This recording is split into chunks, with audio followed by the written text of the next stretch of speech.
नमस्कार, मेरा नाम श्वेता श्रीवास्तव है। मैं आपको आज हिंदी यूपी टीजीटी पीजीटी के एग्ज़ाम के अकॉर्डिंग हिंदी साहित्य के इतिहास के बारे में बताने जा रही हूँ, उसके सिलेबस के अकॉर्डिंग।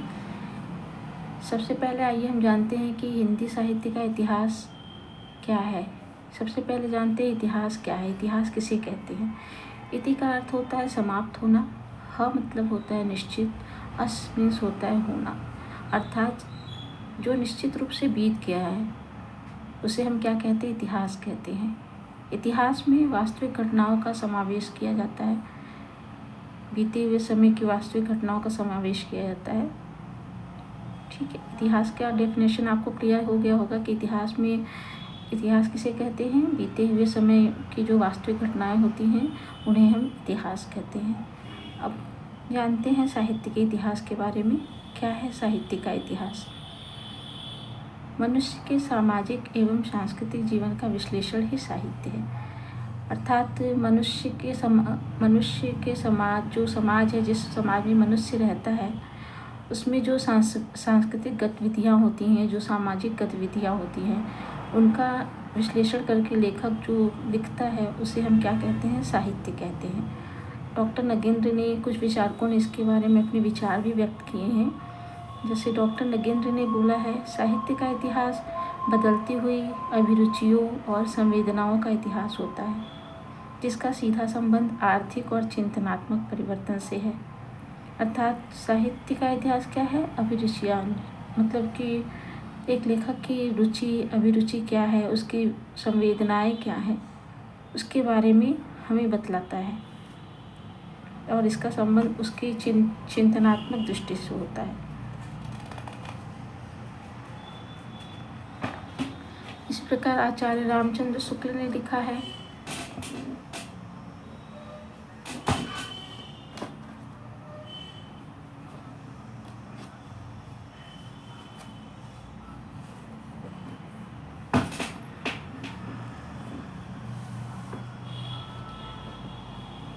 आचार्य रामचंद्र शुक्ल कहते हैं कि प्रत्येक देश का साहित्य वहाँ की जनता की चित्तवृत्ति का संचित प्रतिबिंब होता है।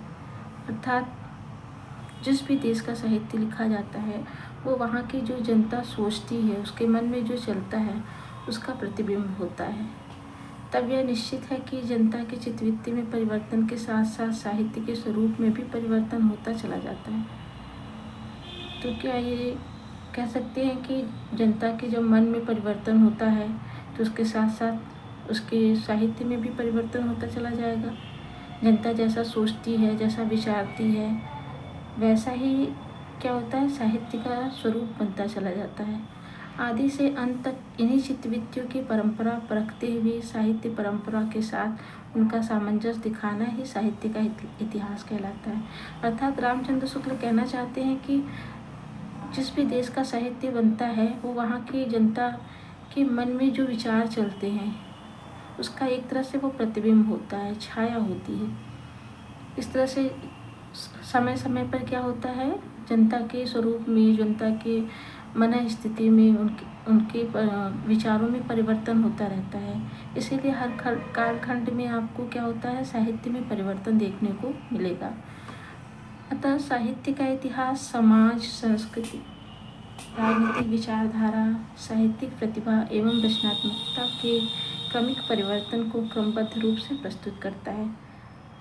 साहित्य का इतिहास क्या करता है, समाज, संस्कृति, राजनीतिक विचारधारा, हमारे समाज में जो चल रहा है, हमारे संस्कृति में जो चल रहा है, हमारी राजनीतिक विचारधारा जो है, हमारी साहित्यिक प्रतिभा एवं रचनात्मकता के क्रमिक परिवर्तन के क्रमबद्ध रूप को क्या करता है, ये प्रस्तुत करता है। किसका इतिहास, साहित्य का इतिहास। इतिहास लेखन की अब हम परंपरा के बारे में जानेंगे। 19वीं सदी से पूर्व विभिन्न कवियों और लेखकों ने हिंदी के कवियों के जीवन एवं कृतित्व परिचय प्रस्तुत किया है। 19वीं सदी से पूर्व बहुत से कवि ऐसे थे, बहुत से लेखक थे जिन्होंने कवियों और लेखकों के जीवन और उनकी रचनाओं पे क्या किया, उनका परिचय प्रस्तुत किया है। कालक्रम, संवत आदि के अभाव के कारण उन्हें इतिहास की संज्ञा नहीं दी जा सकती, क्योंकि चूँकि हमें निश्चित रूप से कालक्रम नहीं पता था, किस कालखंड में वो लिखे गए थे, इसलिए हम उन्हें इतिहास की संज्ञा नहीं दे सकते हैं। जैसे 84 वैष्णवन की वार्ता होगी, 252 वैष्णवन की वार्ता है, भक्तमाल द्वारा नाभादास द्वारा लिखा हुआ कविमाल हरि राय, कालिदास हजारा द्वारा कालिदास त्रिवेदी, इसी प्रकार के ग्रंथ हैं। आइए अब हम साहित्य के इतिहास के संबंधित कुछ ग्रंथों के बारे में जानते हैं। सबसे पहले साहित्य के इतिहास में कौन से ग्रंथ लिखे गए हैं उसके बारे में हम जानते हैं।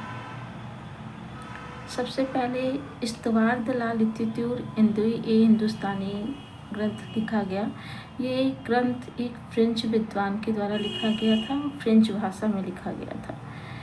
फ्रेंच विद्वान का नाम गार्सा द तासी था। हिंदी साहित्य के इतिहास लेखन में सबसे पहला प्रयास इन्होंने ही किया था, गार्सा द तासी ने। गार्सा द तासी ने अपनी पुस्तक की रचना फ्रेंच भाषा में की थी। तासी ने अपनी पुस्तक का नाम इस्तवारदलाल लित्तित्यूर इंदुई हिंदुस्तानी रखा था। यह पुस्तक 2 भागों में विभक्त है, जिसका पहला प्रकाशन 1839 ईस्वी में हुआ था और दूसरा 1847 ईस्वी में हुआ। यह ग्रंथ आपको ग्रेट ब्रिटेन की आयरलैंड की प्राच्य साहित्य अनुवादक समिति की ओर से पेरिस में मुद्रित किया गया था। इसके आगे जानते हैं, इस ग्रंथ का अनुवाद भी किया था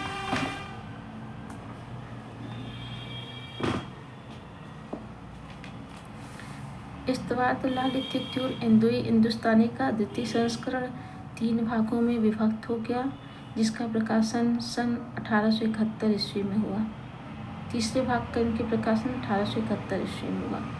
तासी ने अपनी पुस्तक में हिंदी और उर्दू के अनेक कवियों का अंग्रेजी के वर्णक्रमानुसार वर्णन किया है। किसके वर्णक्रमानुसार वर्णन किया है? अंग्रेजी के वर्णक्रमानुसार वर्णन किया है। गार्सा द तासी के ग्रंथ में कुल 738 कवि हैं, जिनमें हिंदी के 72 तथा शेष उर्दू के कवि हैं। गार्सा द तासी के ग्रंथ में कितने कवि हैं? कुल 738 कवि हैं, जिसमें हिंदी के कितने कवि हैं? 72 कवि हैं और बाकी उर्दू के कवि हैं।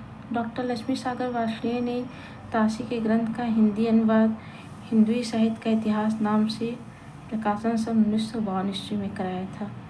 इनके ग्रंथ का अनुवाद लक्ष्मी सागर वार्ष्णेय ने किया था और लक्ष्मी सागर वार्ष्णेय ने इस ग्रंथ का हिंदुई साहित्य का इतिहास नाम से अनुवाद किया था और इसका प्रकाशन कब किया गया था? 1952 ईस्वी में कराया गया था। तासी की पुस्तक इस्तवारदलाल लित्तित्यूर इंदुई हिंदुस्तानी में इंदुई के लिए हिंदवी शब्द हिंदी और हिंदुस्तानी के लिए हिंदुस्तानी उर्दू अर्थ प्रयुक्त होता है। दूसरा ग्रंथ है भाषा काव्य संग्रह। हिंदी साहित्य इतिहास लेखन की परंपरा में हिंदी भाषा में लिखा गया ग्रंथ श्री महेश दत्त शुक्ल द्वारा रचित भाषा काव्य संग्रह है। हिंदी साहित्य इतिहास लेखन की परंपरा में दूसरा कौन सा ग्रंथ लिखा गया है? भाषा काव्य संग्रह। ये किसके द्वारा लिखा गया है? महेश दत्त शुक्ल के द्वारा लिखा गया है। भाषा काव्य संग्रह का प्रकाशन 1873 ईस्वी में नवल किशोर प्रेस में लखनऊ में हुआ था। कहाँ पे हुआ था? नवल किशोर प्रेस लखनऊ में 1873 ईस्वी में हुआ था। आप लोग सन का ध्यान जरूर रखिएगा, क्योंकि पूछा जाता है कि भाषा काव्य संग्रह या कोई भी ग्रंथ किस सन में लिखा गया था। ये 1873 ईस्वी में लिखा गया था। इसके बाद ग्रंथ आता है शिव सिंह सरोज। शिव सिंह सिंगर ने शिव सिंह सरोज नाम से हिंदी भाषा में दूसरा महत्वपूर्ण इतिहास ग्रंथ लिखा। शिव सिंह सिंगर ने क्या किया? शिव सिंह सरोज नाम से हिंदी भाषा में दूसरा महत्वपूर्ण इतिहास ग्रंथ लिखा है। शिव सिंह सरोज का प्रकाशन कब किया गया था? 1883 ईस्वी में हुआ था। कब हुआ था शिव सिंह सरोज का प्रकाशन? 1883 ईस्वी में। शिव सिंह सरोज में 1000 एक सहस्त्र मतलब होता है 1000, तो लगभग 1000 यानी 838 कवियों का भाषा कवियों का जीवन चरित्र तथा उनकी कविताओं के उदाहरण दिए गए हैं। आचार्य शुक्ल ने इनके ग्रंथ के बारे में कहा है, ये कवि वृत्त संग्रह है, यानी बहुत सारे कवियों के रचनाओं का ये संग्रह है। और इसकी रचना कब हुई थी? 1883 ईस्वी में हुई थी। अब आगे के ग्रंथ के बारे में जानते हैं। आगे जो ग्रंथ लिखा गया है, the modern vernacular literature of Hindustan.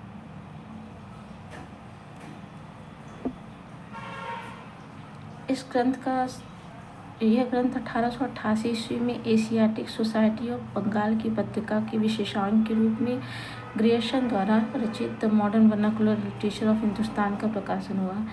Modern vernacular literature of Hindustan किसके द्वारा लिखी गई? ग्रियर्सन के द्वारा लिखी गई।